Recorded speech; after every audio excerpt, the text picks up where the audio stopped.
Kita semua menginginkan ini. Kita meninggalkan dunia dalam keadaan husnul khatimah. Maka salah satu menggapainya, kata Rasulullah, senantiasalah kita berwudu sebelum tidur. Karena orang yang berwudu sebelum tidur itu, ketika dia mati, maka matinya dikatakan oleh Imam Ibnu Hajar al-Asqalani, mati dalam keadaan sempurna.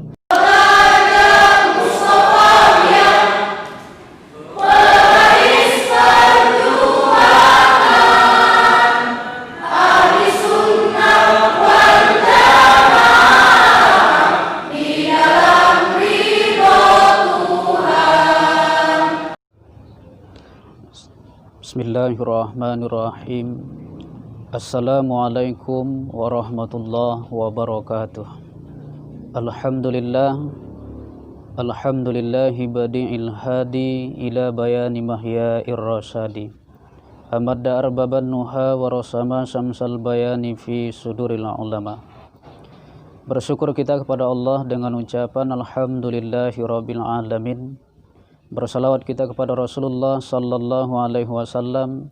Allahumma salli wa sallim wa barik alaihi. Pemirsa yang dirahmati dan dimuliakan Allah Subhanahu wa taala.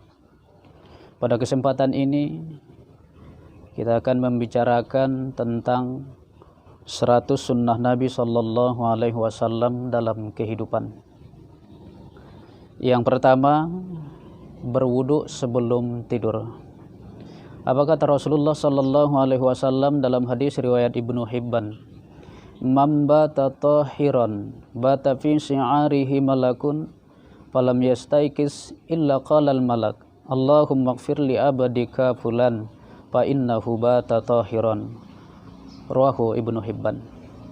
Kata Rasulullah sallallahu alaihi wasallam, siapa yang tidur dalam keadaan berwudu, tidur bersamanya malaikat.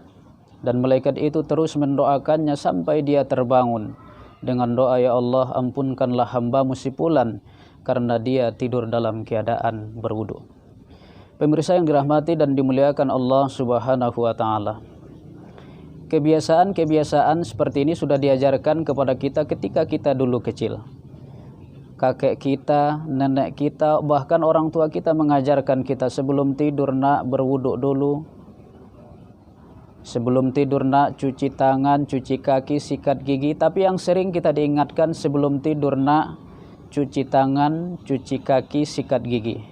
Jarang seperti yang saya sampaikan di pertama tadi, sebelum tidur, nak, berwudu terlebih dahulu. Padahal ini sunnah daripada sunnah-sunnah Rasulullah sallallahu alaihi wasallam. Bagus ketika ada orang tua kita mengajarkan, nak, sebelum tidur cuci tangan, cuci kaki, sikat gigi, merupakan bagian dari kebersihan juga. An-nazafatu minal iman, kebersihan sebagian daripada iman. Tapi alangkah bagusnya kita sebagai orang tua mengingatkan kepada anak-anak kita agar mereka berwudu sebelum tidur. Karena di hadis yang diriwayatkan oleh Ibnu Hibban tadi, jelas Rasulullah mengatakan, orang yang berwudu sebelum tidur, maka dia akan didoakan malaikat sampai dia terbangun daripada tidurnya. Bayangkan pemirsa yang dirahmati dan dimuliakan Allah Subhanahu wa taala, malaikat yang mendoakan kita.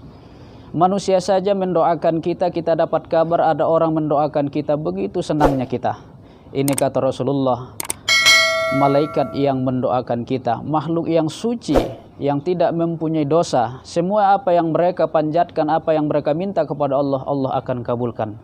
Maka pemirsa yang dirahmati dan dimuliakan Allah, terutama bagi kita orang tua, kita sebagai teladan dalam keluarga, maka terlebih dahulu kita mengamalkan sunnah Rasulullah ini, baru kita ajarkan kepada anak-anak kita. Luar biasanya sekali, ketika kita mengamalkan sunnah, maka kita akan mendapatkan pahala apa yang kita ajarkan kepada orang lain terhadap sunnah tersebut. Hal ini dikatakan oleh Rasulullah dalam hadis riwayat Ibnu Majah. Man ahya sunnatan min sunnati fa'amila bihan nas, kana lahu ajrun ka ajri man amila biha min ghairi ayyang khusus. Siapa yang mengamalkan satu sunnah daripada sunnahku, kata Rasulullah, lalu diajarkan kepada manusia, manusia mengamalkan, maka dia akan mendapatkan pahala seperti orang yang mengamalkan tersebut tanpa dikurangi pahalanya. Lebih jelasnya lagi, Ibnu Hajar al-Asqalani dalam kitab Fathul Barinya mengatakan, keistimewaan orang yang berwudu sebelum tidur, andaikan dia mati ketika tidur tersebut, mati dalam keadaan sempurna. Kita semua menginginkan ini. Kita meninggalkan dunia dalam keadaan husnul khatimah. Maka salah satu menggapainya, kata Rasulullah, senantiasalah kita berwudu sebelum tidur. Karena orang yang berwudu sebelum tidur itu, ketika dia mati, maka matinya dikatakan oleh Imam Ibnu Hajar al-Asqalani, mati dalam keadaan sempurna. Pemirsa yang dirahmati dan dimuliakan Allah Subhanahu wa Ta'ala, ini sunnah yang pertama daripada sunnah-sunnah Rasulullah yang saya tulis dalam buku 100 Sunnah Nabi dalam Kehidupan. Ini yang pertama, mudah-mudahan kita bisa mengamalkan dalam kehidupan kita sehari-hari, sehingga nanti kita termasuk orang-orang yang mengamalkan sunnah Rasulullah. Billahi taufiq wal hidayah, nasru minallah wa fathun qarib, wa basyiril mu'minin. Wassalamualaikum warahmatullahi wabarakatuh.